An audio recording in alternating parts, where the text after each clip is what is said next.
4 قصے ہیں اور 4 فتنوں کا، 4 آزمائشوں کا ذکر ہے، اور اسی طرح ان فتنوں سے بچنے کے لیے، بچاؤ کے لیے 4 نجات کی راہیں بھی بتائی گئی۔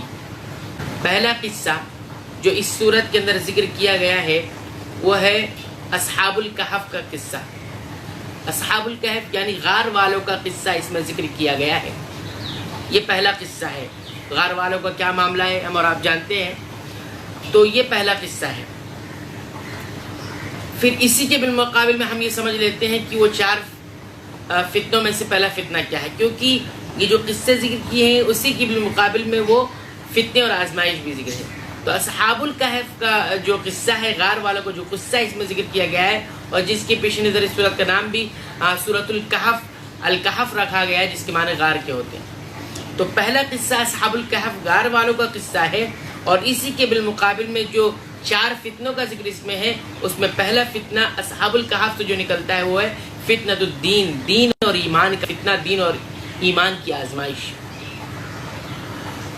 دوسرا جو قصہ اس کے اندر ذکر کیا گیا ہے وہ ہے صاحب الجنتین، یعنی 2 باغ والوں کا قصہ جو ہے اس کا ذکر کیا گیا، یعنی ایک باغ والا۔ تو اس کے بالمقابل میں 4 فتنے اور آزمائش میں سے اس صورت کے اندر کون سی آزمائش کا ذکر ہے، کون سی فتنے کا ذکر ہے، وہ ہے فتنۃ المال والولد، یعنی مال اور اولاد کا فتنہ۔ اس کے بعد تیسرا جو قصہ ہے اس کے اندر اور اس کے بالمقابل آزمائش کا ذکر ہے، تو تیسرا قصہ ہے موسیٰ اور خضر علیہ السلام کا۔ موسیٰ علیہ السلام اور خضر کا قصہ ذکر کیا گیا ہے، اور اس کے بالمقابل میں جو آزمائش ہے، جس آزمائش کا ذکر ہے، تیسری جو چیز ہے، تیسری آزمائش وہ ہے فتنۃ العلم، علم کی آزمائش۔ اور چوتھا جو قصہ ہے اس کے اندر ذی القرنین کا قصہ ذکر ہے اس سورت کے اندر، اور اسی کے بالمقابل میں چوتھی جو آزمائش ہے وہ ہے فتنۃ السلطہ، یعنی حکومت، اقتدار اور جو ہے سلطنت کی آزمائش۔ پوری دنیا پر جو حکومت ہوتی ہے اس کی آزمائش ہے، وہ اس کا ذکر ہے اس کے اندر۔ تو 4 آزمائش کیا ہے؟ پہلی آزمائش فتنۃ الدین، دین اور ایمان کی آزمائش، دین اور ایمان کا فتنہ، کہ یہ دین و ایمان انسان کے لیے ایک فتنہ اور آزمائش کی حیثیت رکھتے ہیں۔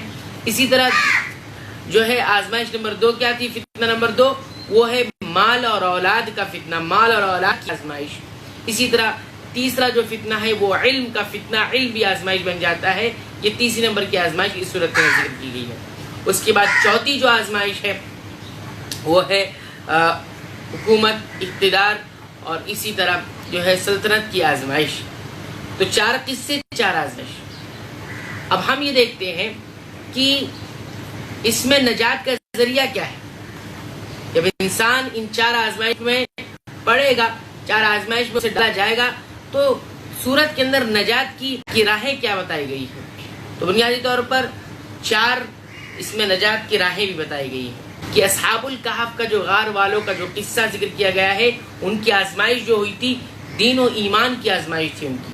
تو سورۃ الکہف ہمیں بتاتی ہے کہ اس میں نکلنے کا جو راستہ بتایا گیا ہے وہ ہے الصحبۃ الصالحہ۔ بس ہم اپنی فرینڈشپ اچھی کر لیں، اپنے دوستوں کی صحبت اچھی کر لیں، یعنی اچھے دوستوں کی صحبت، ایمان والے دوستوں کی اور تقوی والے دوستوں کی صحبت اختیار کر لیں۔ یہ صورت ہمیں یہ بتاتی ہے۔ دوسرا جو آزمائش ہے مال اور اولاد کی آزمائش، تو اس میں جو ہے انسان کیسے نکلے گا؟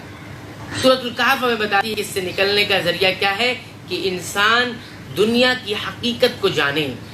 مال و اولاد یہ جو دنیا کا ایک حصہ ہے، دنیا کا جو ایک پارٹ ہے، ایک جز ہے، تو جب دنیا کی حقیقت کو جانے گا تو مال و اولاد کی حقیقت کو بھی اس کو سمجھ میں آئے گا کہ مال و اولاد کی حقیقت کیا ہے۔ علم کی آزمائش ہے، موسیٰ اور خضر کے حصے میں جو علم کی آزمائش کا ذکر کیا کہ موسیٰ علیہ السلام علم کی آزمائش میں آزمائے گئے، اور علم کی آزمائش میں جو پڑھے تو انہیں کیسے نکلنا پڑا، وہ اللہ رب العالمین نے اس سورہ کے اندر بتایا ہے کہ علم کی آزمائش سے ہمیں نکلنے کے لیے کیا کرنا ہوگا؟